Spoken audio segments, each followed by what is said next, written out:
إننا في قوى الأمن الداخلي كنا وما زلنا العين الساهرة على أمن الوطن والمواطن. فرجوني على سجن صيدناي. أنا اغتصبت 9 بنات وأنا شاركت بالأعدام. هناك أماكن لا تذكر في الحكايات ولا ترسم على الخرائط ولا تنسى في الكوابيس.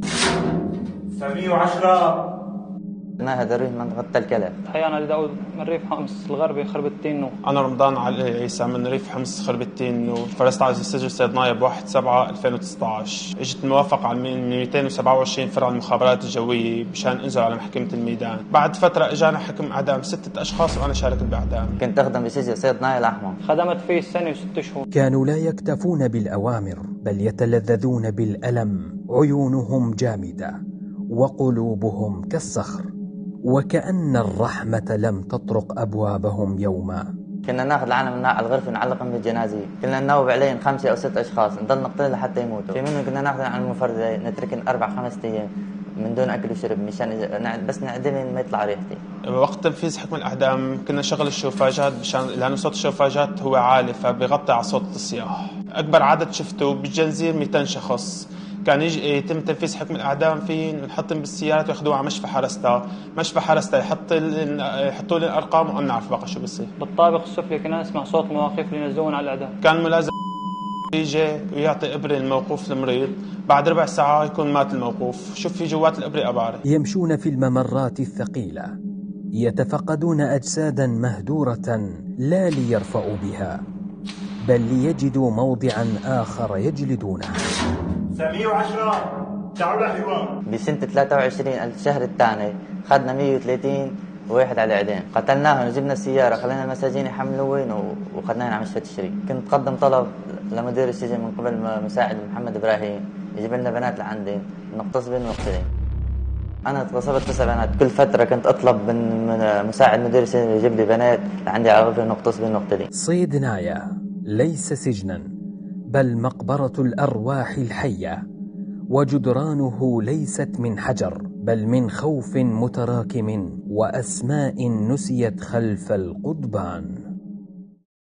أنا أحمد خالد محميد بتاريخ 19/4/2019 توقفت بسجن صيدناي العسكري. المدعو ماهر درويش كان من ضمن ال 12 عسكري اللي كانوا يستقبلوا الناس تحت بالتعذيب وبالقتل وبالضرب وبالإهانات.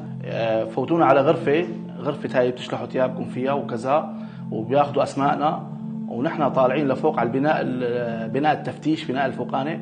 كمان بيطلع معنا من ضمن السيارة براد. يعني ياخذونا براد اسمه براد السجناء.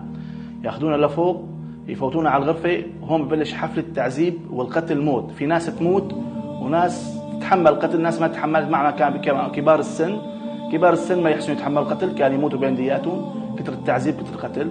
ذكرتني ولا ما ذكرتني؟ بالتفتيش وبالإحلاقات وبالزيارات مش تفوتوا لنا على صالة الزيارات تصيروا تعجقوا علينا سامع صوت. بعد ما فتنا على البناء الأبيض هذا بناء مشان يفرزونا على باقي الأجنحة. في جناح الأحمر جناح الأبيض جناح بيقولوا له هذا جناح الأسود. هذا الضباط ما بعرف شو هو. هذا من ضمن الاستقبال كان يستقبلنا وهو كان سجان ومن ضمن الاستقبال. يعني كان عنده مهمتين. كنت موقوف أثناء توقفت أنا وأخوي عبد الله أخوي كان معه مرض مزمن مرض ربو التهاب قصبات التهاب صدر. ياخذ بخاخة ربو مثلا كل ما يدق الباب على ماهر ولا غير ماهر ولا أي حدا ليك يا حضرة. كان يقولوا جوا حضرة بيقولوا يا حضرة بدنا بخاخة ربو للشخص الفلاني هيك عم يموت. خليه يفطس ومسبات وكفر وإهانات وزل. ما نسترجي خلاص نسكت نرجع. لفترة 2-3 أخوي الله يتقبله استشهد جوا بالمعتقلات بسجن صيدناي العسكري. وكان سببه هذا الشخص ماهر درويش وشخص دكتور اسمه سومر. هو دول الأشخاص 2 هن اللي سببوا الله يرحمه ويتقبله. تتذكر شو كنتوا تضربوني؟ بالهرواني ونبريج أخضر براس كوع وقصبة طرمبة مي قصبة حديد صب ملحومة براسها مبسطة و3 شوكات. هاي مشان يطلع العظم معها تقرصوا العظم قرص. كانت مع محمد برة. هاي. نعم. انت بريء مالك. مرة من المرات جاب لنا قصعة شاي، ما هو طبعا في صخرة كانوا من الدفاع الوطني، يجيبوا لنا الأكل، يجيبوا لنا قصعة الشاي كل نهار الخميس. مرة من المرات هذا الشخص ماهر درويش بول، انتم أكبر قدر، بول بقلب الشاي مشان نشربه هو والبول بقلبه، صح يا ماهر؟ صح. المهم بعد ما بول وصار يسب علينا ويكفر ويسب ويحرض ومدري شو ويشيل ما خلى مسب علينا. الماء بده يشرب بده يطلع لبرا على الكبل، 400 كبل على اجره، الما بيشرب هذا البول والشاي لبرا على القتل. الحرام الناس تخاف من القتل وتعذيب، لا بنشرب والله بعين. صارت الناس يا حرام تشرب، صار كله شربنا بوله، هذا الشخص شربنا بوله.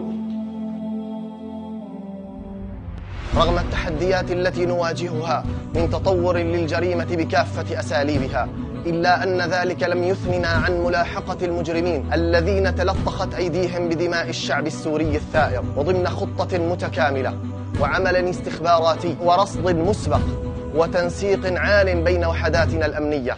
تمكنت وحداتنا في منطقتي الحول وتلكلخ من إلقاء القبض على عدد من المجرمين المتوارين عن الأنظار، وهم من السجانين الذين ارتكبوا المجازر بحق أهلنا في سجن صيدنايا.